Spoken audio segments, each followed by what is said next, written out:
Howdy champs, my name is Mohit and people, today I'm going to show you an improved version of the zooming that I'd shown you yesterday itself. There were a few inputs from Smitty, and he said that the zoom effect that you have actually shown will not work on a tablet, and he was absolutely right because it was a hover effect. And so also he wanted that the zoomed in picture, the bigger resulting picture, should ideally be in the center of the page. What I've done is I've not actually pushed it in the center of the page. I've just pushed it under the thumbs, right, in this manner. So this is the browser preview, people. This is an improved version of what I'd actually done yesterday. Yesterday the transition was over the width. This transition that you see today is actually the width and the height increasing simultaneously from the center of the image. So basically it's a scale X and scale Y transition. So in that regards it's a slightly improved version. The opacity doubles, it just goes from 0.5 to a 1.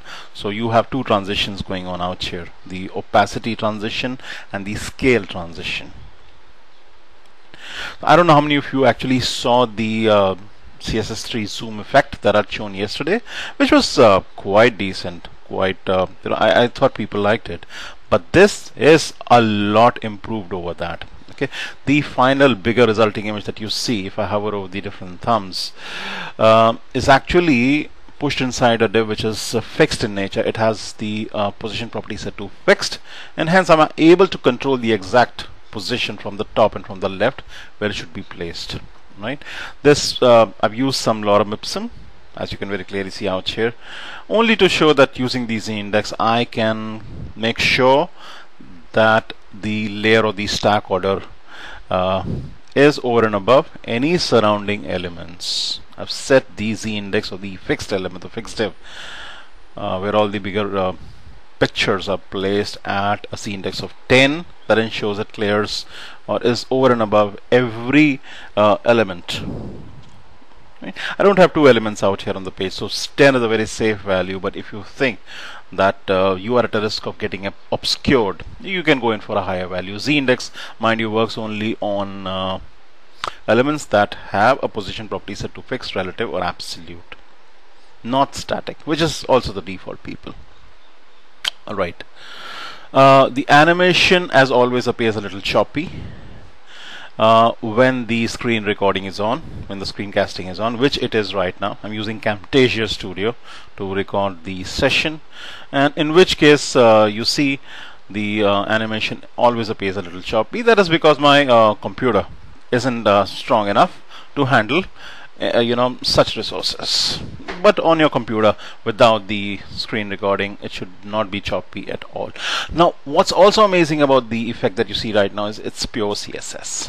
Let's jump in straight into the code. I'm gonna talk through the code verbatim only, people. It's a lot of code, and I'm not lazy while I actually create it, but when I have to recreate it, I am a little lazy. I'm not gonna recreate it. I'm gonna talk you through, and I think that should be sufficient. Me talking you through slowly and steadily and thoroughly should see you ashore. All right. So as always, people, let's first begin with the about the local site folder. Okay. Now you see a folder zoom out here which has got nothing to do with the tutorial, so just ignore it. It's got something to do with a JS plugin which I was actually working upon, but for the moment just ignore this zoom folder. It's got nothing to do with the tutorial or with the assets. Okay. Now there are three assets, three pictures: melon, oranges and strawberry. All are JPEG images, all are having the dimension 800 width, 600 height. This is the resulting HTML image, right, people? If I show you the code, which is not too much actually, there is no JQuery, there's no JavaScript. It's pure CSS with HTML. Okay, so let's understand the HTML, which again is pretty simple. In the opening and the closing body tags, right, I have an image of a melon. Okay, absolutely adjacent to that I have a div with a class of zoomy, and inside which again I'm repeating the same image. Now this image with the class of pic and a source of melon appears a little smaller than the original size of 800/600. Let's examine what the class pic actually does, which turns the original bigger image or the original image into a thumb-like shape. Let's check the class pic out.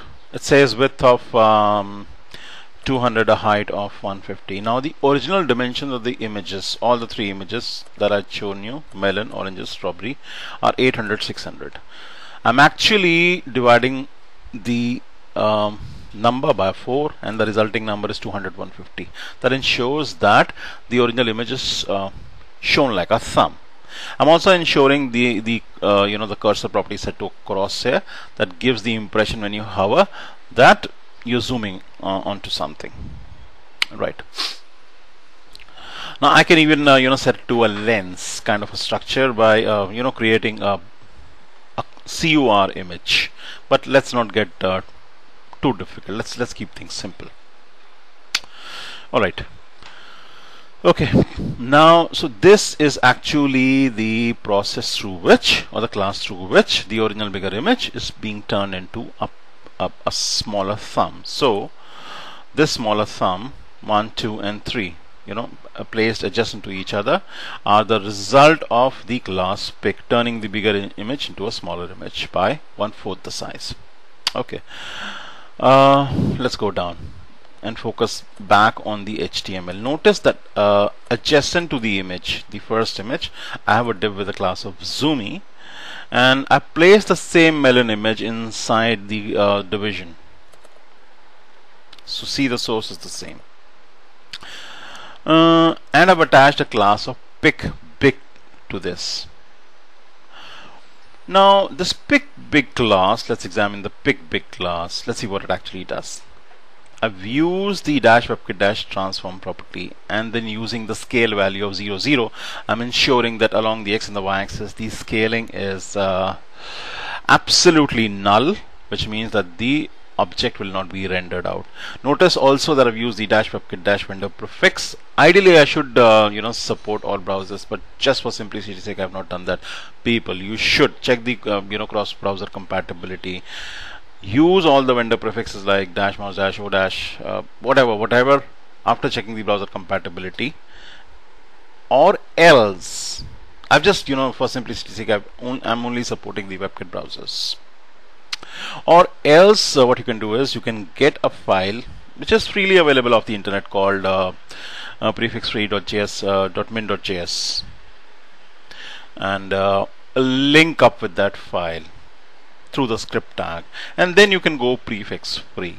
But till that time you should, if you're not using that, if that is not an alternative, then you should make sure that you use all the vendor prefixes as applicable. Again, for simplicity's sake I'm not doing it, but that doesn't mean you shouldn't. Okay, so the pic class ensures that the scaling is 0 in both the directions x and y, and the opacity is set to 50%. But this opacity really doesn't matter, because this is going to render, this class is going to render the image invisible. If you scale something down to a 0, 0, how can it show up?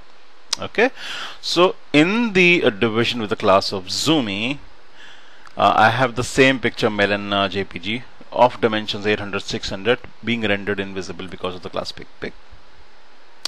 Now let's see what the class zoomy is. Zoomy ensures that you have a z index of 10. Also ensures that the position property is set to a fix. Now where is zoomy? If I whatever appears in bigger or zoomed up, this bigger picture at the bottom that's appearing out here in the area is appearing inside the division zoomy. So zoomy is nothing but a fixed div. It's a fixed division. See, the position set to a fix, and the dimensions match the dimensions of the bigger picture, 800/600.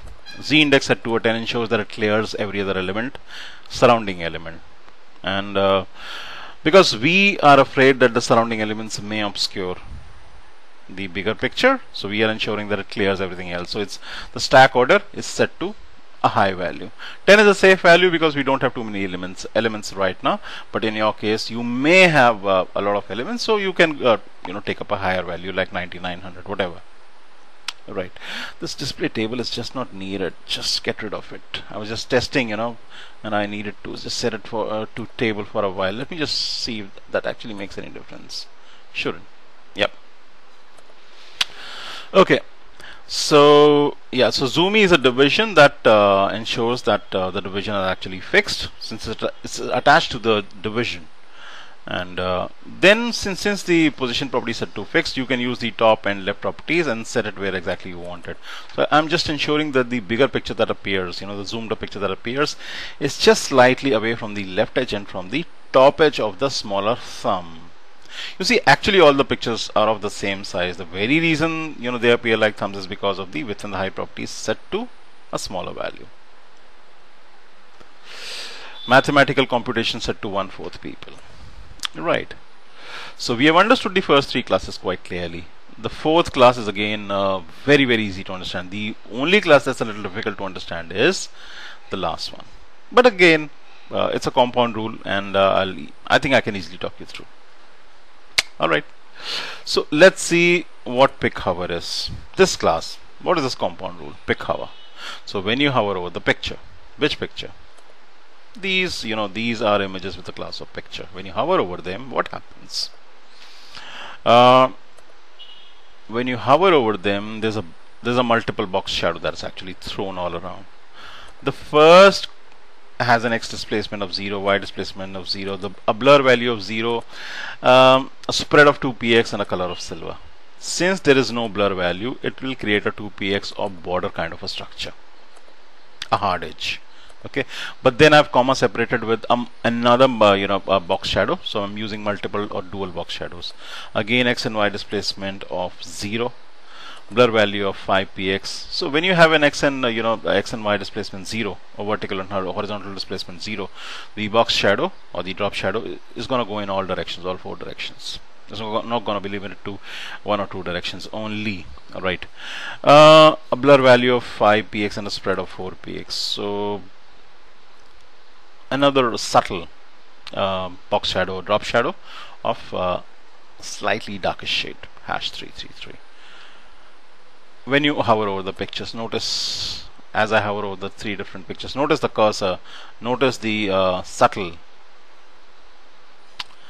drop shadow, people, box shadow. Right, it's a CSS3 property, and let me tell you that again: use vendor prefixes wherever possible, wherever applicable, or else use prefix free.min.js file. Get it off the internet, link up with it through the script tags. Right. Now the last and the final class. Now this is an important class. Notice that every image, whether it's melon or strawberry or oranges, is followed by the divisions class Zoomy, and inside the Zoomy there's a class pick. So strawberry, class Zoomy, class pick, class Zoomy, class pick. Oranges here and here, strawberry here and here. Okay, so every image is followed by the class Zoomy, and inside the class Zoomy we have the class pick. That's the pattern. Every image is repeated twice: melon JPG, strawberry JPG, oranges JPG. This is the structure, and down out here below we have a BR tag. Actually, you don't even need the BR tag, or let it be there. Just create some cushion. It's okay, you can just leave it there. And then we have some lorem ipsum inside h1 opening closing tags. Now that's just to show you that the z index is working just fine. It's not needed actually. Okay. So this is the structure. All images are followed by the class Zoomy, which is followed by the class pick, and the same image is repeated inside the division Zoomy. Let's understand the class.